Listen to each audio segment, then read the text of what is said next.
البتہ یہ ٹھیک ہے کہ اگر کوئی کسی کو گفٹ دے دے اس کے بعد وہ نہیں لے سکتا. بخاری مسلم میں حدیث ہے اگر کسی نے کسی کو گفٹ دے دیا تو وہ لینے والا ایسا ہے گویا کہ اس کتے کی مانند جو تھوک کے چاٹ لیتا ہے, سوائے باپ کے. باپ اپنی اولاد کو دے کر نبی علیہ السلام نے فرمایا واپس لے سکتا ہے. وہ ترمذی اور ابن ماجہ میں حدیث ہے تو اور تیرا مال تیرے باپ کا ہے. وہ ایک ایکسیپشن ہے. باپ کے علاوہ کوئی شخص اگر کسی کو کوئی گفٹ دیتا ہے نا, ونس جیسے ہی گفٹ اسے دے گا اس کا مالک وہ ہو جائے گا. اب اس کی مرضی آپ کو واپس کرے یا نہ کرے. اور پاکستان کے قانون میں بھی یہی ہے. اگر ریٹرن میں مجھے بتائیں کوئی بندہ کسی کو پلاٹ اپنا یا کوئی مکان لکھ دیتا ہے, اب وہ کہ جی میں نے تو ہے وہ ایک یہ ہو سکتا ہے کہ وہ پلی بعد میں لے کے گن پوائنٹ پہ مجھ سے لکھوایا ہے, کوئی گواہ لے ہے جھوٹے, وہ لادہ بات ہے. ادروائز تو یہ ظاہر ہے ایسا نہیں. شرعی طور پہ تو آپ نے جب کسی کو چیز گفٹ کر دی تو بس اس کے پاس ہی رہے گی. حتیٰ کہ قرآن حکیم میں یہاں تک آیا کہ تم نے اگر ڈھیروں ڈھیر سونا چاندی بھی اپنی بیوی کو مہر کے طور پر دیا ہوا ہے تو جب طلاق دو تو اس سے واپس نہ لو. اور یہاں حق میں رکھا ہوا ہے 32 روپے 8 آنے. قرآن کہہ رہا ہے ڈھیروں ڈھیر سونا بھی اگر دیا ہوا ہے. آپ نے جو بتایا کہ میں 2 فرقوں کے علاوہ میں اسماعیلیہ خانی کے بارے میں آپ کا کیا خیال ہے؟ اچھا وہ پورا سوال نہیں لکھا انہوں نے. اسماعیلیہ بھی گمراہ فرقہ ہے جی, لیکن ہم ان کی تکفیر نہیں کرتے. ان میں کوئی کفر ایسا نہیں پایا جاتا جس کی بنیاد پہ آپ واضح طور پہ انہیں کافر کہیں. قرآن کو تو وہ محفوظ مانتے ہیں. ہمارے تو کئی اسٹوڈنٹس ہیں جو پہلے اسماعیلی تھے اور پھر اللہ تعالیٰ نے انہیں الحمدللہ کتاب و سنت کے منہج تک پہنچایا ہے. اور یہ جو بچپن سے آپ کو ایک متھ پڑھائی گئی تھی نا کہ جی شیعہ کے اندر کوئی حافظ قرآن نہیں ہوتا, اسماعیلی شیعہ وہ شیعہ ہیں جن کو اثنا عشری جو عمومی شیعہ ہیں وہ انہیں کافر سمجھتے ہیں.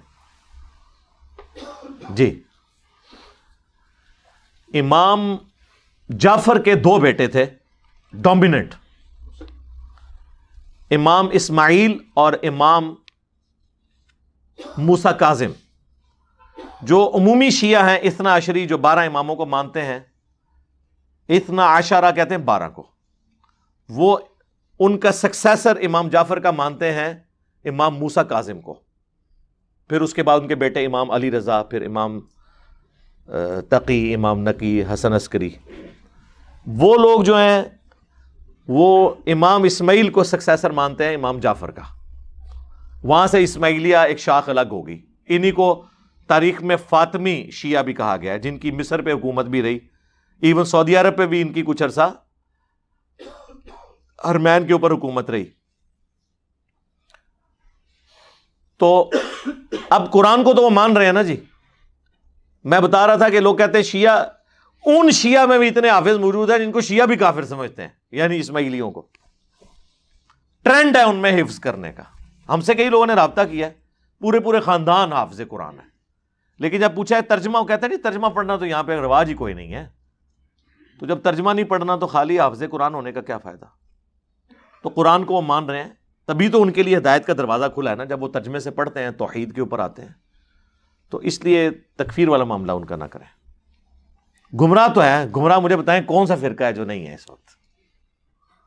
جو گمراہی کی ڈیفینیشن ہے جو ہمیں علماء نے ہی بتائی ہوئی ہے, اس کے تحت کوئی آپ ایک سنگل آؤٹ کر سکتے ہیں کسی ایک فرقے کو کہ یہ فرقہ ایز اے مکتب فکر گمراہی سے آزاد ہے؟ منہج میں بات ہو سکتی ہے, جس طرح میں کہتا ہوں کہ اہل حدیث کا منہج جو ہے یہ قرآن و سنت کے بالکل مطابق ہے, لیکن یہ منہج کی بات ہے, اہل حدیث فرقے کی بات نہیں ہو رہی.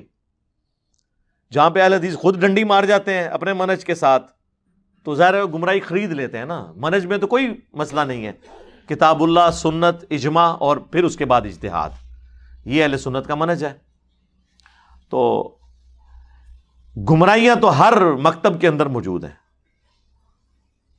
ٹھیک ہے, کوئی سنی ایسا نہیں ہے جو تھوڑا سا ناسبی نہ ہو, اور کوئی شیعہ ایسا نہیں ہے جو بہت سارا رافضی نہ ہو, الا یہ کہ کوئی ہماری ویڈیوز دیکھ کے اللہ تعالیٰ کسی کو ہدایت دے دے. تو یہ ناسبیت اور رافضیت یہ ایک 2 ایسی ایکسٹریمز ہیں جو سنی اور شیعہ کے ہاں پائی جاتی ہیں. یہ تو ایک بڑی, میں آپ کو بتا رہا ہوں, جو موٹی سی ایک گمراہی والا فیکٹر ہے. اس کے علاوہ بھی آپ دیکھیں ضد, ہٹ درمی قرآن حکیم کی آیات کے بارے میں, صحیح الاسناد احادیث کے بارے میں پائی جاتی ہے. تو اگر اس طرح آپ لوگوں کو اسلام سے باہر نکالیں گے پھر تو کوئی نہیں بچے گا.